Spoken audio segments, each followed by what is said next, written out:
And semantic fields is one way. You know, a semantic field contains words that belong to a defined area of meaning.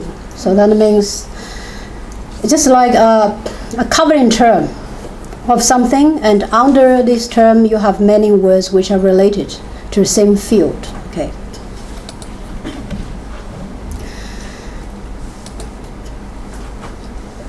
You have more words. For example, butterfly, right? Okay. And beach, right? If you want to swim in the sea, right? Okay. Now,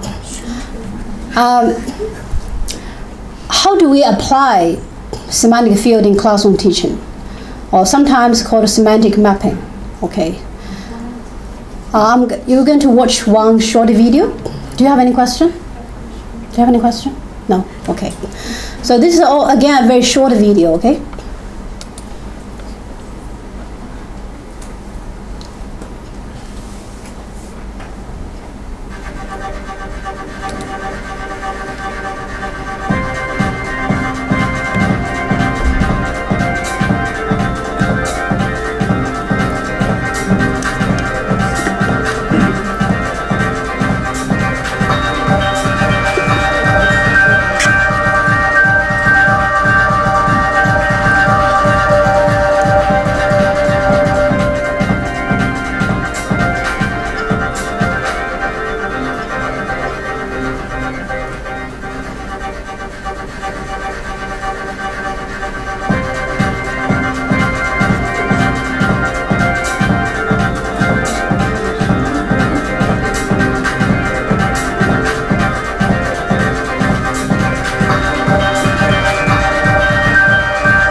I'm going to stop here.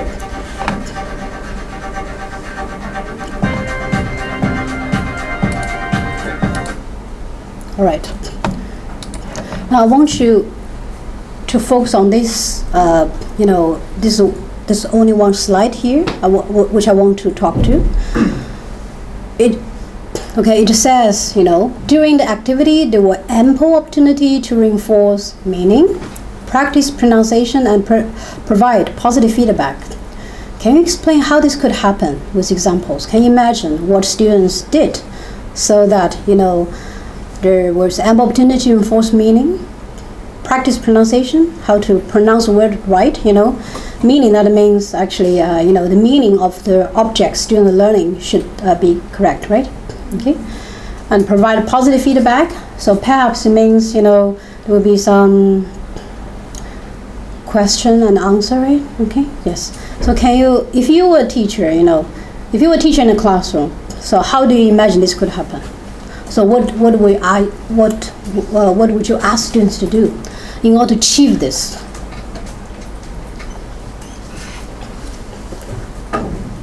So first, do you understand what the teacher asks students to do? Okay, it's a group work, right? Draw a semantic map, and one slide says things in the school, right? And the student draw some real objects, right? Okay, so afterwards, what can be done to enforce meaning, practice pronunciation, and provide positive feedback, if you simply ask students to draw the picture, do you think they can help students learn the words? No. So what opportunities are associated with learning? What did teacher do, or what did teacher ask students to do?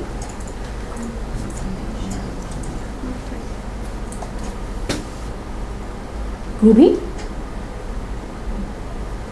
things in the school, so students draw lots of pictures, right?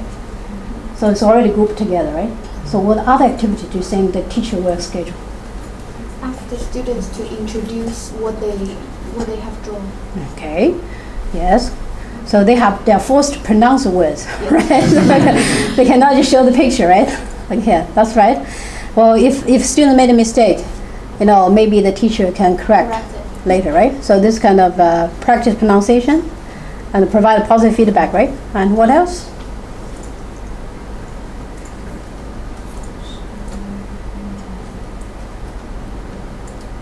They can exchange the mapping and ask other students to help to write down the words. Okay, yeah, that also I think that's a good suggestion, right? Okay, so they draw the picture, then they swap with other group, right? And the other group will provide the right vocabulary, right? And again, students might have a difficulty, right? They may ask each other, right? Okay.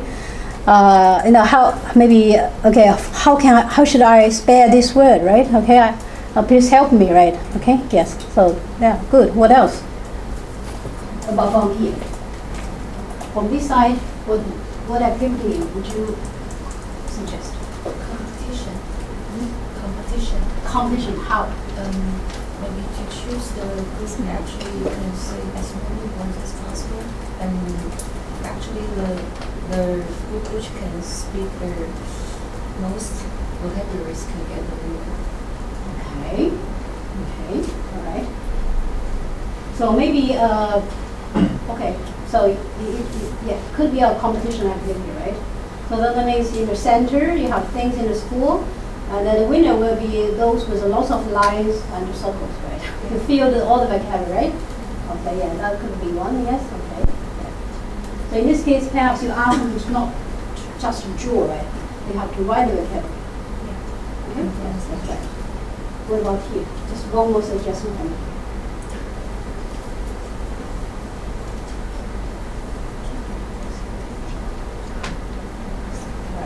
Don't worry. Right.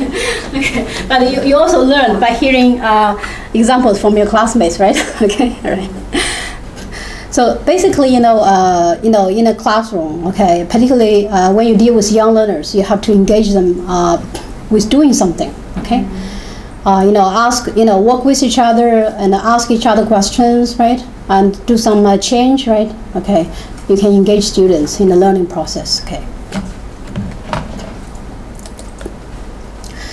Now, can you share your examples of using semantic field or other meaning-related strategies in teaching or learning vocabulary? If you were a teacher before, please share your experience, okay, of teaching. If you haven't been a teacher, what about learning? All of you must have learned vocabulary, right? Have you ever used some meaning-related strategies to help you learn vocabulary? Can you share this? I'll give you 1 minute. Think about it first. Okay, you can discuss. Okay, all right. Okay, and I want at least one people from that group. Okay, right. Okay. Now it's your opportunity. Okay, right.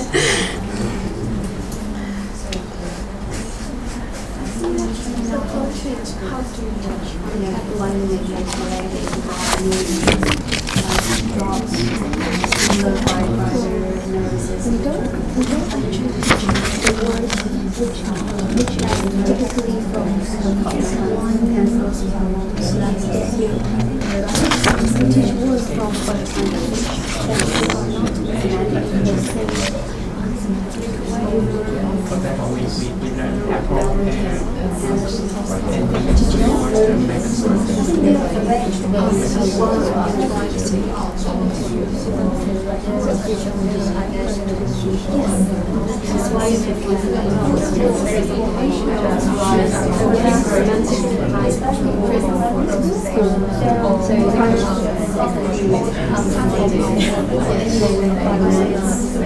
我孩子就是妈妈。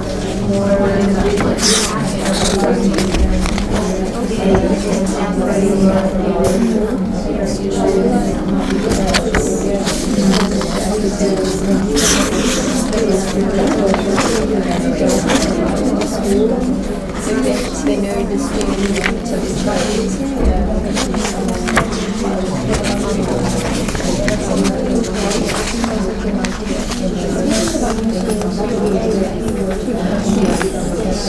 also different factors, like for example, like ask them to take photos of something yesterday and then tomorrow you can bring them pictures or bring them photos to school and introduce what you and what you think is, for example, the topic is things outside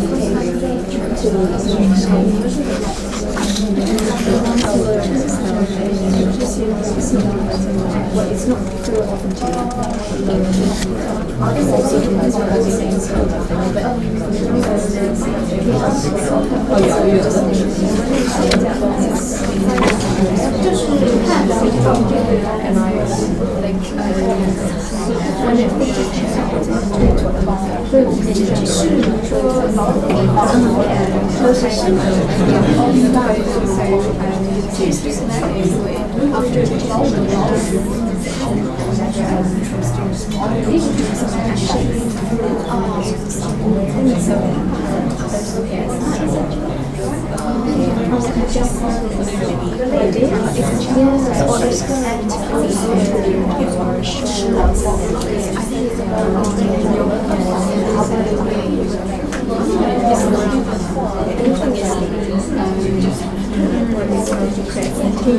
yes, it's not repetitions like guessing.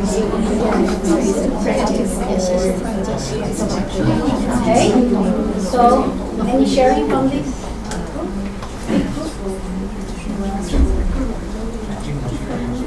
Yes.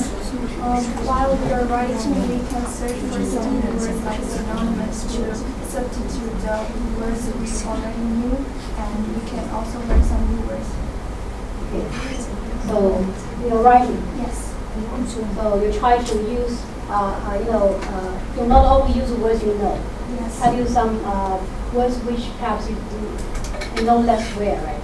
If you don't know the words, it would be very difficult for you to use them, right? Okay, yes. But how do you substitute the words? I mean, based on what? I mean, how do you search for the corpus? Corpus. Okay. yeah. Okay. Yeah, that's right. Okay. Yeah, that's good example. That's good strategy. Corpus. Okay, that's right. So, have you ever tried to search in corpus? No. Okay. I think on week 7, October 22nd. We're going to, I'm going to run a workshop for you to introduce corpora to you. Okay, so you can learn how to search. Okay. I hope that we'll have a normal class. It's a good idea. Okay, yes. And earlier, actually, I can show you. As well. Okay. Yeah. How to search corpora very briefly. Okay. Later. Yes. When I was teaching, my school held a competition. Once when you are doing what? Teaching. Yeah. Our school held a competition where Primary or secondary school?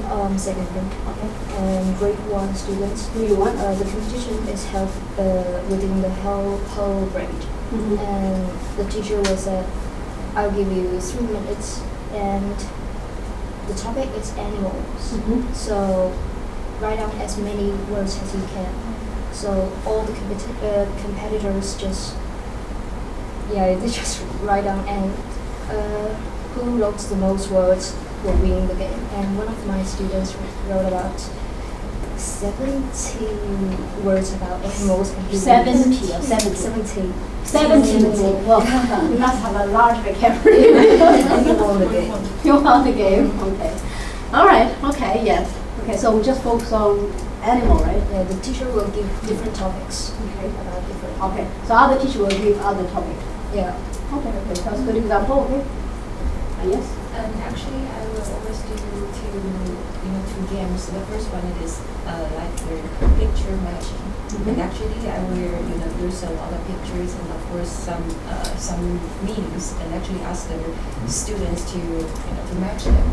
It's just like a game. This is the first activity, and the next one is just a little bit like the word puzzle. And actually, I will use some kind of simple software or some games. And actually, if the students can match the picture with the meaning, and actually they can get 1 point. Yeah. Okay. So it's meaning matching. The second one is more like meaning matching, right? Yeah. But maybe it's yes, meaning related. You're right. Yeah. Meaning related. Yes. Okay. All right. Okay. Yeah. Okay. Thank you for sharing. Okay. I think actually, because some of you already have teaching experience, so I think it's good for you to share your experience with all the classmates. All right. Okay. Okay, so let's observe the following sentences. Do you accept these sentences? Why not? Why not? So the hamburger ate the boy. Why not? Because? You have to tell me why. For example, who can eat? Boy can eat, okay. Usually either in the human being or animals or can eat, right? So this have to be animate, right? Okay, but hamburger is animate or inanimate? Inanimate, right? So we don't accept, because hamburger seems it has nothing to do with animation, right? Okay, right. What about table listens to radio? Do we accept this or not? Maybe in fairy tale, but not in real situation, right? Okay. Who can listen? Only human being, and only you can who understand our language, right? Okay. Again, it's a human being, so it has to be animate, right? Okay. You have to understand the language. Okay. The horse is reading newspaper. It's okay. Who can be illiterate? Literate. Human being, and also literate human being, right? Okay, right. Okay. Obviously, a horse, it's not human being and it's not literate, right? Okay. So we don't accept these sentences. Well, linguists suggested that meanings of words can be analyzed into a number of features or components which are universal to all languages. Features such as like plus animate, minus animate, plus human, minus human, plus female, minus female, okay. They are basic elements involving differentiating the meaning of one word or another, okay? For example, I did an example girl for you. Can you do an example boy for me? So, boy should be what? Plus animate, minus female, plus human. Yeah, okay. So this is called componential analysis. Componential analysis, okay. So you have to analyze all the meaning features, okay, components, okay. Then use some simple symbols like plus or minus, okay. Well, now think about, do you think we can use componential analysis to analyze the meaning of all the words? Is it possible? Maybe, componential analysis is good for, mostly for concrete words, nouns, particularly nouns, right? What about abstract verbs and other types of words? Very difficult, right? Okay. For example, how do we analyze advice, threat, and warning? Difficult. It's impossible, right? Okay. So componential analysis is quite limited in a way. It mostly limited to concrete words, not abstract words. But you have to know this essential, know some basics about componential analysis, okay? All right. Now lexical relations.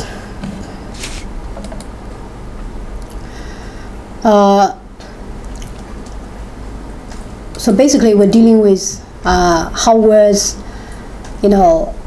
they are similar or different from each other, or whether they can substitute for one word for another word. Okay. So in this case, in this particular session, we're going to focus on 3 common relations, which are yes, and how do you pronounce each of these words? Synonymy, antonymy, Yes. eponymy. Yeah, that's right. So the stress in second syllable, synonymy, antonymy, and hyponymy. Okay, yes, the second one, okay. Synonym, antonym, and hyponym, different. Okay, the stress is first, okay. Okay, very easy, right? Yeah, indeed, it's very easy. But did you see can we analyze these words morphologically? Do you see some common components? Morphemes. This one, right? So you can guess what it means. Same meaning. Words with similar. Yeah, but what about this part? This part. Meaning, okay, all right.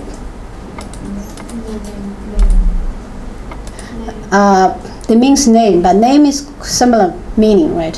Right. And you know this together, right? And this opposite. This Higher. under, below, not higher. Higher should be hyper. Hyper is above. Hypodemic. Remember, hypodemic. Okay, under, below. Okay, superordinate. Super, above. Okay, subordinate. Can you give me a synonym of subordinate?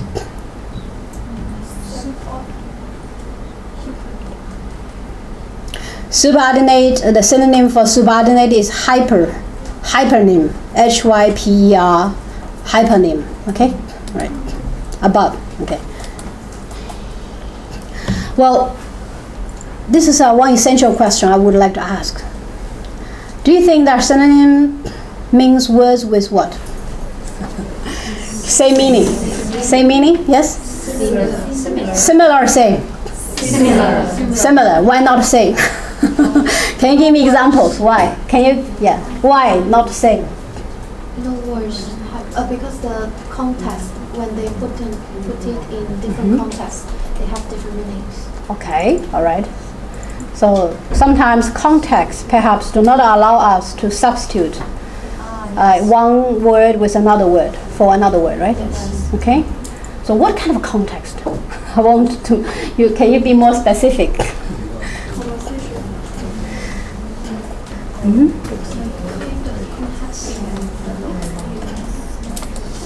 But we're not sure. Okay, so we okay, I'm not going to let you watch it. You can watch by yourself. Okay, right? Okay, now, do you think these words are synonyms? Big and large? Well, kind of, right? But do you think they can be substitute for each other all the time? No. Okay. Let's see some examples. Okay. A big room, a large room. Okay. Fine. Okay. A big boy. A big boy, a large boy is okay? You don't accept a large boy. Okay, right. Okay. So perhaps collocation, right?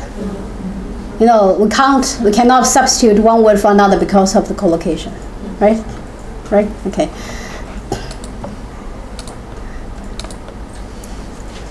I don't mean to be nosy, but I'm just curious. So do you think, can we put curious here and nosy here? No. If you put here, the meaning will be completely different. Why? So why can't we replace nosy here with replace nosy with curious? Because nosy is negative. Negative, right? Negative, but curious. Positive or neutral? Positive more, but not negative, right? Okay.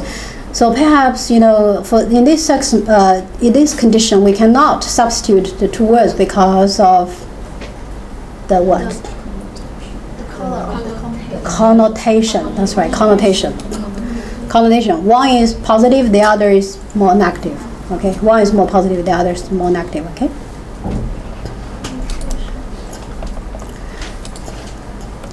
What about this? Given and provided. Why can't we substitute gave for provided here? You think provide is more formal? Okay, perhaps, but this is not the absolute criterion. Can you examine the two sentences again? Do you think both sentences are grammatical? So which one is ungrammatical?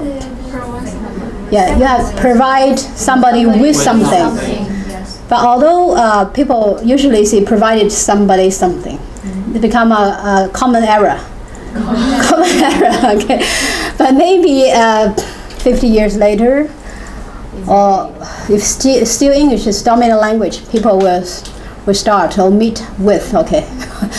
Simplify language is always the case, okay. But at the moment, well, we still have to follow the standard, okay, which is provide somebody with something, okay.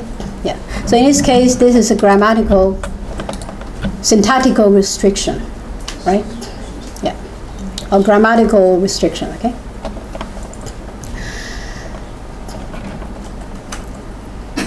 Okay. Now the last example. For example, if you are going to ask me to write a recommendation letter for you, you would like to apply a PhD study, okay? Okay, which sentence should I put? The first one, okay, because this is for academic writing, a kind of a reference letter, formal letter, right?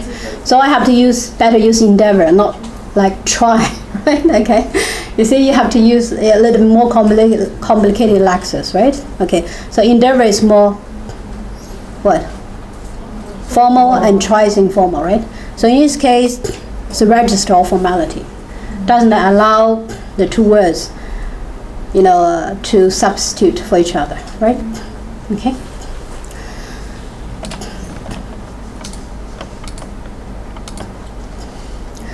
So, synonyms, so in a sense that we do not have words with exactly same meanings because of collocation, connotation, syntactic restriction, or register formality, okay? So, in a word, synonyms are words with similar meaning, that's right, okay? Not exactly the same, okay?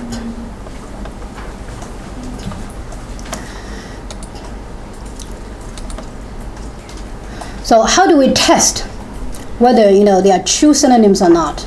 Substitute. Let's look at this example. Ask and beg. Ask for, beg for something. So syntactically, they use the same structure, right? And the meaning is similar. But do you think ask for something and beg for something, do they mean the same or not? Still not, right? Ask, neutral. Beg is just like a little bit more condescending, right? Okay, you're trying to beg for something, right? Usually we don't beg for something, we ask for something, right? Okay. So some linguists claim that there's arguably no such a thing as true synonymy, okay, right? No. Words only have similar meanings but not the same meaning, okay? Okay, now after this task we're going to take a break, okay? So what about this pair? Slim and skinny. Are they entirely synonymous? What do they have in common semantically? What distinguishes the meaning they use? Okay. Right.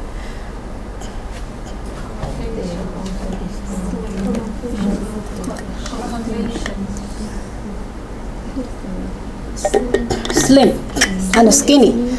Okay, I'll give you 1 minute, okay? I'll give you 1 minute, okay? You can discuss, okay?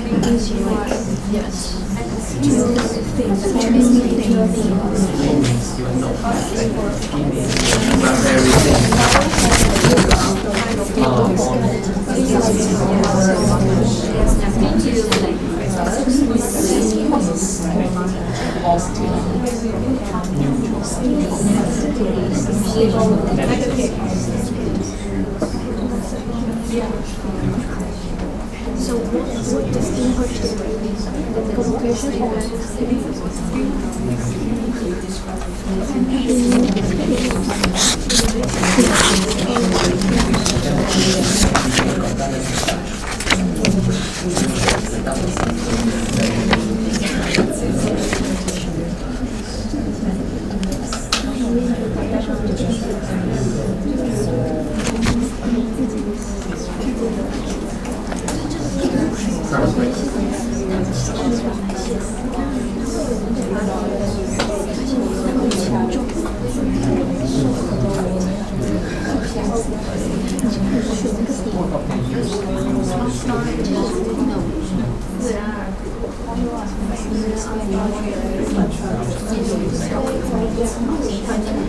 Yes, I mean the use of it and the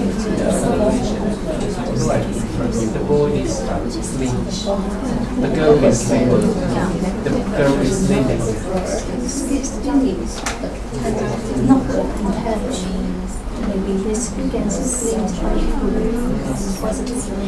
You can check dictionary, you can Google.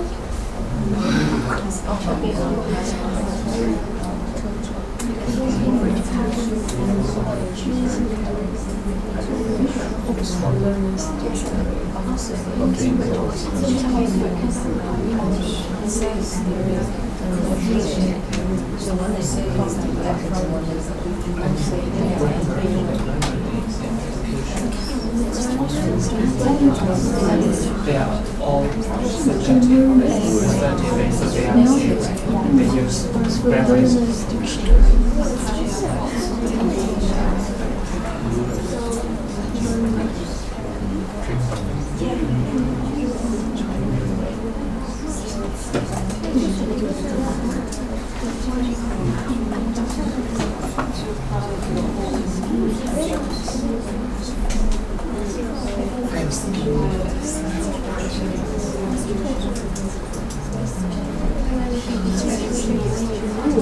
especially the way it's written. All the pictures. Yes, the slim I think is more introvert and very aware in a way that's attractive.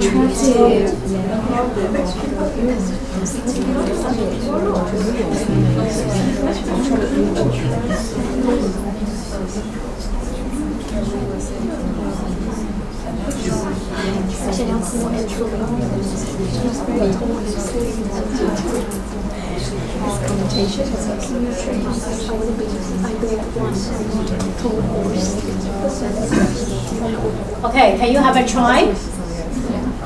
So, what do these pair differ in meaning? And what do they have common in meaning? I checked their collocations in a corpus, and they have same meaning, same collocates about body part, and like a main body. Give us concrete examples. Yeah, main, like a slim body, skin body. Slim body, Yes, skinny body. Yeah, this one, and but they are a little different in the positive, because slim is a little positive and skin is a little negative, because slim has connotation like gold, woman, beautiful. This So slim female figure, right? yes, Body. and a little negative. Purpose. Skinny means Skinny and the positive, because there is pale.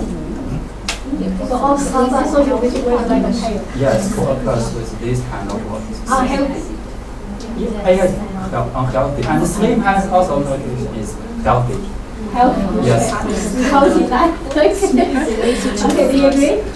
What about difference in usage? Just find the collocations. Also same? Usage, I didn't check it. You haven't checked it yet. Okay, that's fine. Okay. Later, okay, so you're going to have a 10-minute break, and later I'm going to search on corpus and show you, okay, and how they differ in usage as well. So we now have a 10-minute break. Okay, just look at the watch. 10 minutes.